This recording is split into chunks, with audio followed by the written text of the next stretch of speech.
Welcome back to Silverstone and the Power Max Mini Challenge. This is the third and final race of the weekend. It's the reverse grid race, and after a frantic early start, it's still Lee Patterson and Lawrence Davey who are fighting for the lead, and David Grady very much in the mix as well. So it's currently Lawrence Davey has got the advantage. Grady up into second, Patterson in third, but chasing down the gap. He's bringing Ben Spallog with him for company, and then we've got Charlie Butler Henderson in fifth place. These cars all in the F56 class. This is the JCW class. Lindstedt in the thick of the action, trying to take the class lead.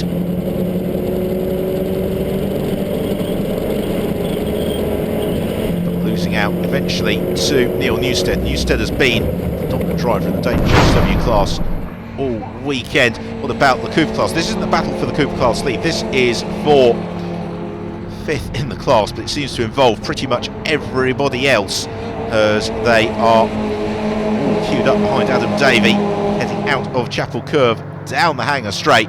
Davey in the blue car, dared look in his mirrors because all he will see is Mini as they head down this longest straights of British motorsport.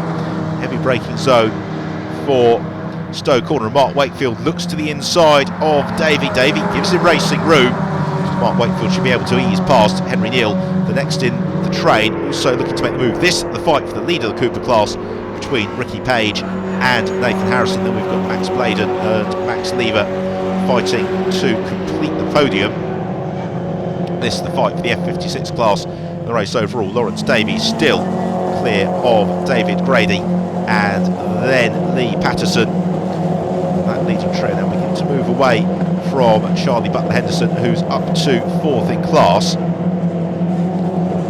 So drivers trying to make progress. Harry Volcard and William Phillips amongst them. So of course race 2 winner Ryan Rhodes has really featured heavily during this third and final reverse grid race of the weekend. It's always the challenge of when do you make your move to try and pick your way up through the order. So another lap reeled off, and Lawrence Davey still leading the charge. David Grady settling in behind him, and then Lee Patterson, everybody else flashing through. Nick Foster also progressing strongly. There is Rob Smith, retirement in race 2. He's just ahead of William Phillips. And now Patterson beginning to see Lawrence Davey building that advantage over David Grady, and this is the point at which Lee Patterson will need to pounce. And will he be able to get that run out of Chapel Curve?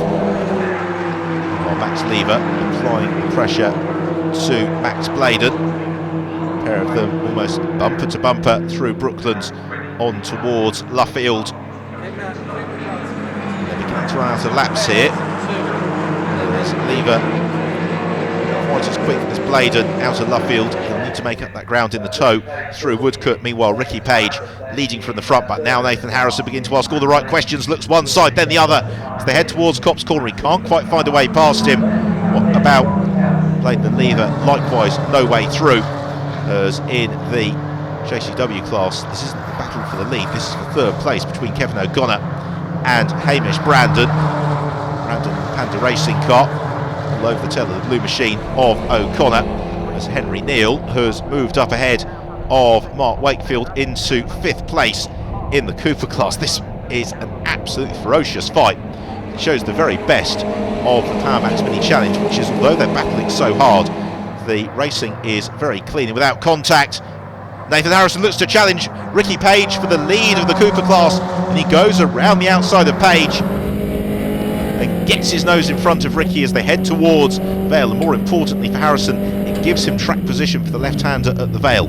That's what he does on the brakes to the inside.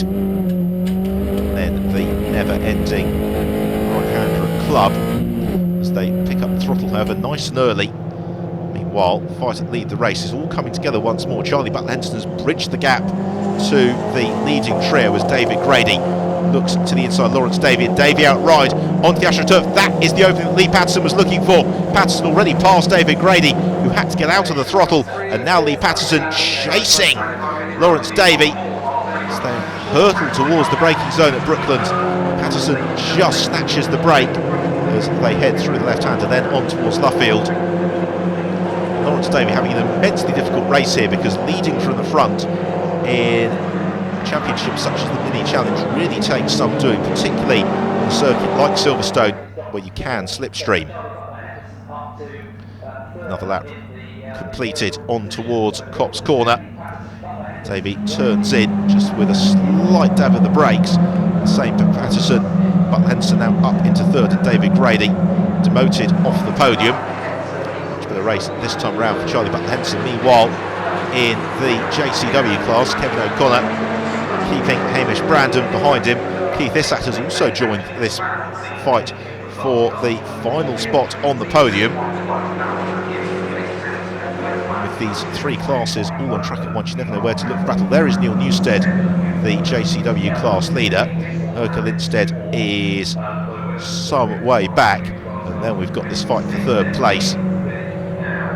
In towards Copse Corner, Brandon thinks about looking to the inside of Kevin O'Connor, but O'Connor making life difficult here for Hamish Brandon by doing all that he needs to do, which is sticking to the racing line, letting those around do the hard work. We return to the fight at the front of the F56 class and the race overall, and it is still Lawrence Davey, but under increasingly sustained pressure from Lee Patterson. Patterson through Stowe, but Henderson in third has a 5-view of the action as Patterson darts for the incredibly late move on the brakes to the inside. Lawrence Davey, beautifully judged by Lee Patterson. A little bit of contact as Davey tries to fight back through, and that may just cost Davey second place. Indeed it does, because Butler Henderson sneaks past Lawrence Davey. Right, here's a look at it from Davey's perspective. Incredibly late on the brakes from Patterson, and then Patterson moved across just in the nick of time to cut off Davey's approach into club. That meant Davey could have the throttle turn, gave Butler Henderson the means to get back past, and they are now in the thick of the Cooper class as well. But here is the fight for the lead of the race. We are getting very, very late on, and Davey looks to retaliate as Patterson makes a mistake on the brakes into Stowe. Lawrence Davey reclaims the lead of the race. How long for will remain to see as they all fan out on the brakes into the Vale, and Patterson braking a little bit deeper. Lawrence Davey reclaims the advantage. Head round Club Corner, just a few turns remaining.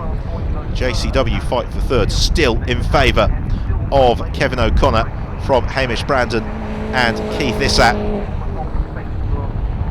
As they head through Beckett's and proceed on their way to the Hangar Straight. This is Brooklands for the final time, and Lee Patterson. It's been a frantic race with Lawrence Davey, Charlie Butler Henderson and the rest of them. All of this leading group are all queued up as Patterson gets almost some assistance from Davey as he accelerates now out of Luffield for the final time. They come on towards Woodcote, and it is going to be victory. Is it just for Lee Patterson? He takes the win from Lawrence Davey in second and Butler Henderson in third. That leading trio separated by fractionally over 0.2 of a second at the line. Brilliant, brilliant racing. So a look then at the results, with victory to Lee Patterson, second for Lawrence Davey, third Charlie Butler Henderson from David Grady, Ryan Road and William Phillips. In the JCW class, it was another win for Neil Newstead from Urkel Lindstedt, with Kevin O'Connor withstanding that pressure from Hamish Brandon to complete the rostrum. And in the Cooper class, Ricky Page finally had to give second best to Nathan Harrison, with Max Bladen rounding out the podium from Max Lever and Mark Wakefield. So for the final time this weekend, the chance for the drivers to celebrate on the podium at Silverstone, with Lee Patterson taking his place on the top step of the rostrum. Managed to get a good start. To be honest, I probably pushed a little bit too hard to get to the front. With 2 laps to go, I really was struggling for front end grip. I could see them like dicing behind me. I just thought, mid corner, I just kept stopping it, leave them lot to fight over themselves. I just kept firing it out corner. So yeah, a bit of tactics came in towards the end. At one point, Lawrence did actually get past me, but I just held it on outside at the corner and got back past. So yeah, good race, close race. Disappointed with race 2. Just fired myself off on cold rubber. I think we had the pace this weekend to win all three. Yeah, absolutely smashed the start up to I think about P3 before corner 1. Neil had control at that point. I needed to get past Kevin O'Connor, who drives an extremely wide car, so I got past him, really happy. Then before I knew it, I was up to P2, and then second lap, I took Erna out of here down the straight and up to P1, and then I just flew. They put rocket fuel in that car, I'm sure they did, because it was absolutely on fire. I don't think you could get any closer than that.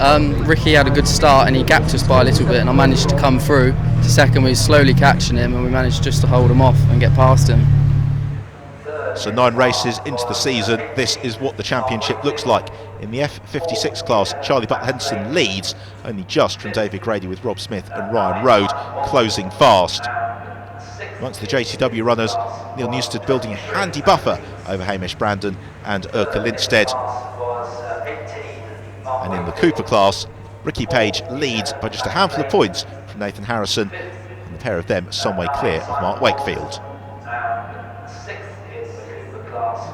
A jam-packed weekend of mini racing comes to an end, but it won't be long before they're at it again.